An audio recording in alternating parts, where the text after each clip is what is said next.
Welcome to the Maintainable Nails podcast, where we explore the art of healthy and sustainable nail care with both industry experts and real-world upkeepers. I'm your host, Robby Russell. On this episode, we are joined by Mark Adams, whom is often known to his friends and family as simply Mark. Mark joins us today from a secret location in Oregon State, from the United States of America.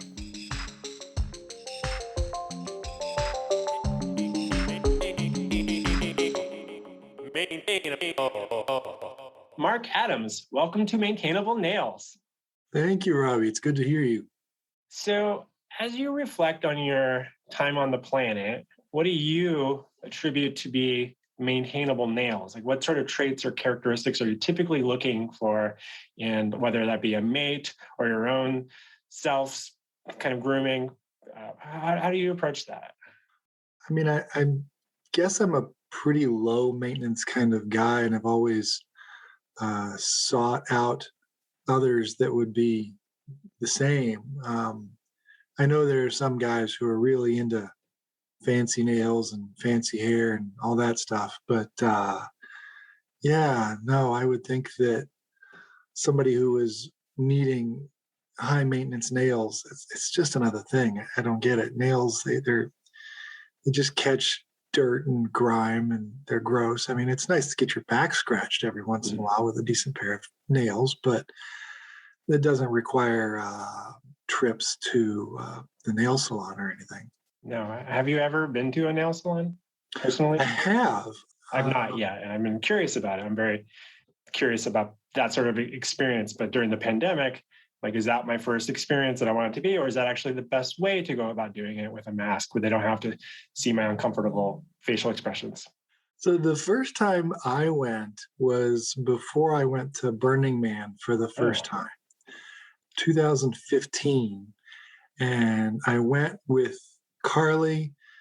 She was going to get a pedicure to get her toenails done before she went.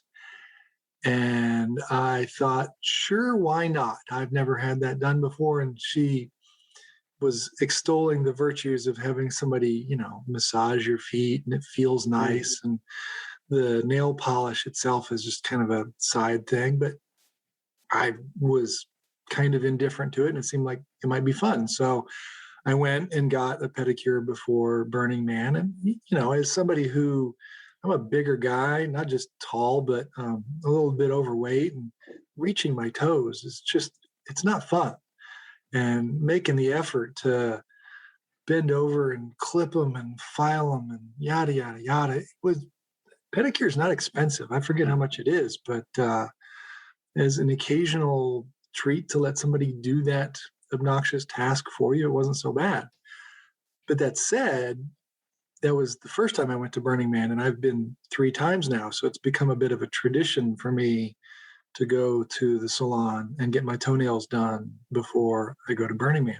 You find that really helps with like is there a big difference between, like, if you're in an environment that's kind of more humid and more of a dry, arid environment? Do you feel like there's a lot of benefit to your nails? I don't think it has a practical effect. I think it's just, it's a weird experience going to Burning Man. And so this is just adding another odd wrinkle to an already weird experience.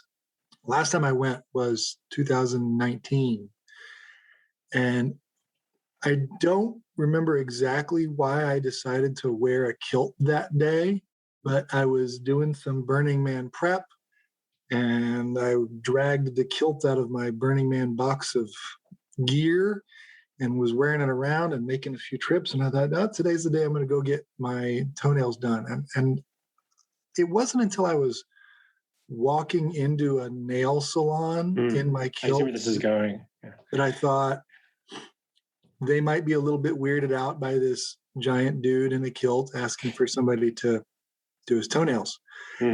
I was not, even though I knew going in that this might be, odd, I wasn't really prepared for 3 or 4 ladies who worked in the shop to all look at me like, I don't know, like I ought to be on some sort of registry. But they promptly, in their best broken English, explained to me that they did not have any appointments or slots available to me, and I needed to go find someplace else to get my nails done. Interesting. Yeah. So I did, I went across the street. There's nail salons every couple of blocks around here. So I did go across the street. And again, I got funny looks from those ladies as well, but couldn't seem to come up with an excuse as to why they couldn't accommodate me. And there was no flashing or anything else untoward involved. It just was getting my toes done. I was glad to have that task taken care of. And I got to say, what was really funny about that particular pedicure was that the brass toenail polish they put on lasted a year. Oh my gosh. Yeah. I mean, my toenails, they keep growing out, and you can eventually becomes just this little sliver line pushing itself towards the edge.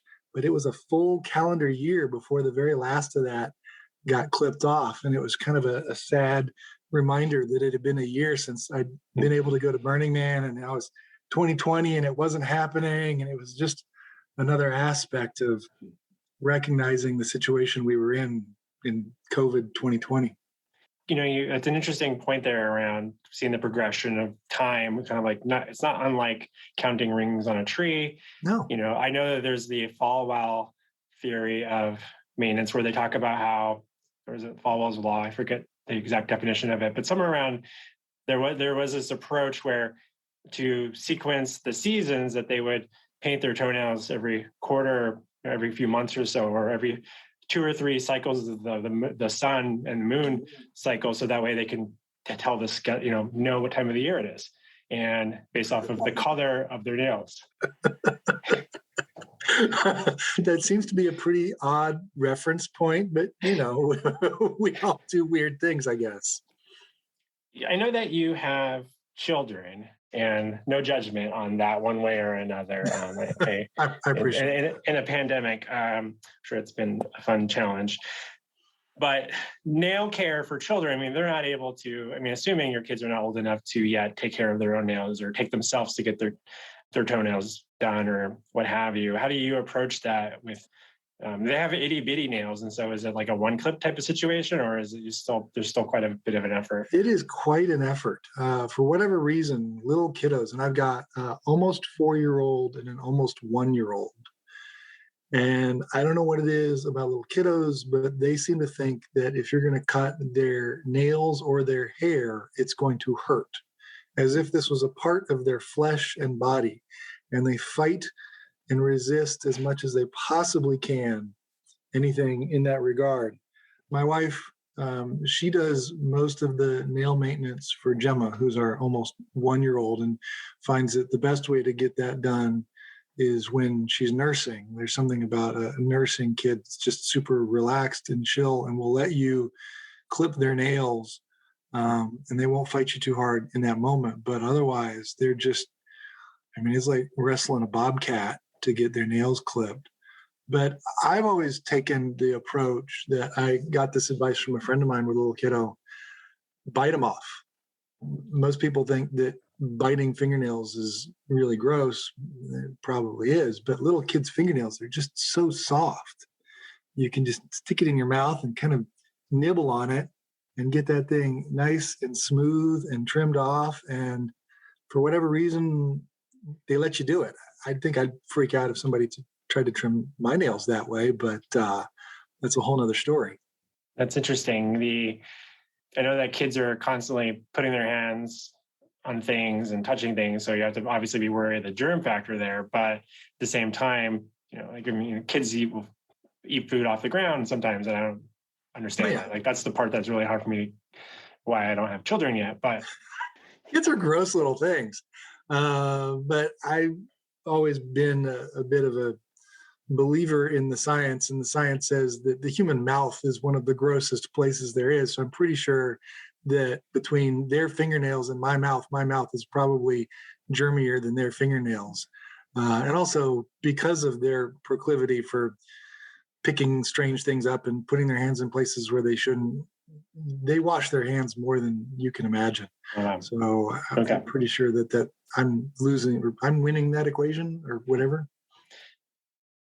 I'm curious about like your regimen, like just hand nail care. Do you keep a how frequently do you replace your like your nail file? Do you have like one? Do you share one, or do you have pretty strong rules against like we don't share nail files in this household? We definitely don't have the rigid rules about not sharing that.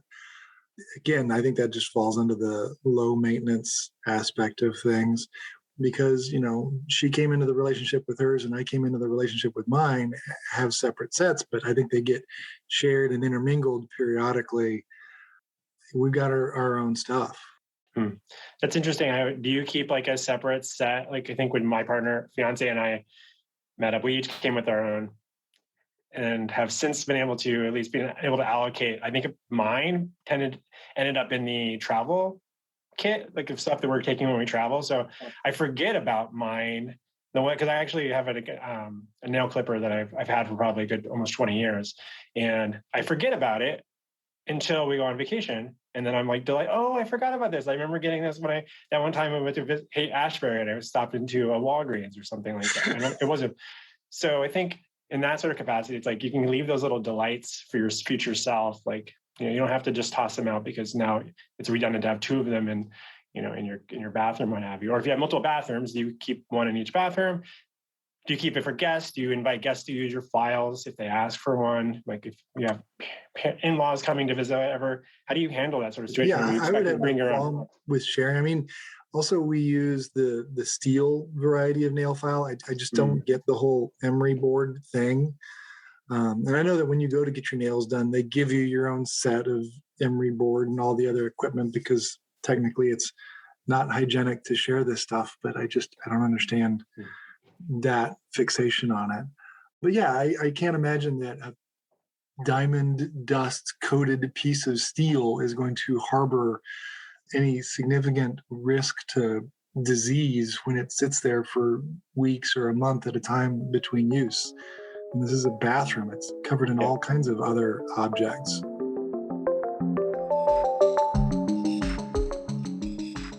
We'll be back with our interview with Mark in just a moment. Hi, it's me, Robby. I wanted to take a quick moment just to say thank you for making time to listen to the Maintainable Nails podcast. If you're finding these conversations as remotely inspirational and thought-provoking as I do, please consider sharing a link amongst your friends on social media. And now, let's return to our fascinating interview with Mark Adams.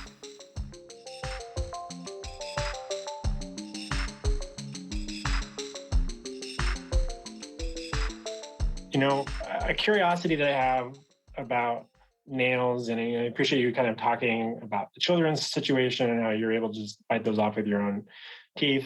Do you think that's a pattern, a habit that you're going to try to make sure your kids don't continue doing? Or if you're going to bite your nails in front of, like, say, a significant other, do that in the privacy of your own, like, bedroom or bathroom? Or do you do that in front of other people, like biting your nails? Like, you're not going to, like, on a first date, do you bite your nails?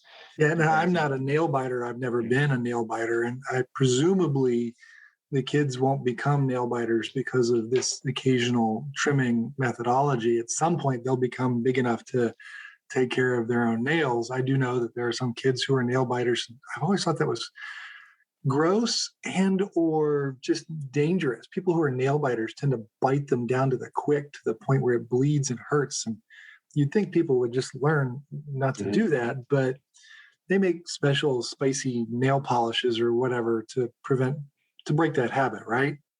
I think there's a kind of certain level of fidgeting when you're restless. Like I'm so fascinated that, a grown human being like you could have such an inspirational story. You might get prepped for things like Burning Man. I'm just trying to, like, think through if your fingernails or even your toenails are painted and you can or can't see the tips of them, is that like a good ignorance thing? Is oh, it's actually kind of nice that I don't know what's under my nails right now. Do you feel like that's something you ever really confronted with yourself?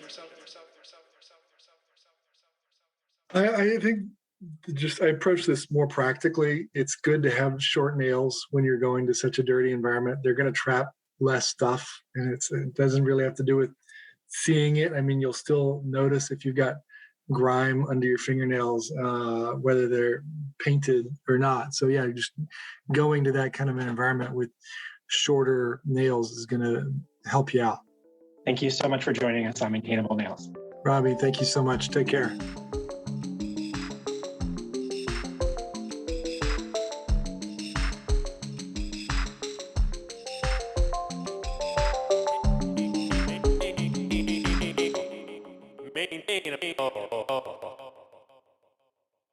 My editor doesn't have a clue that I'm doing this either yet, so this will be interesting when I send these over. Your editor doesn't know you're doing this? Not yet, no.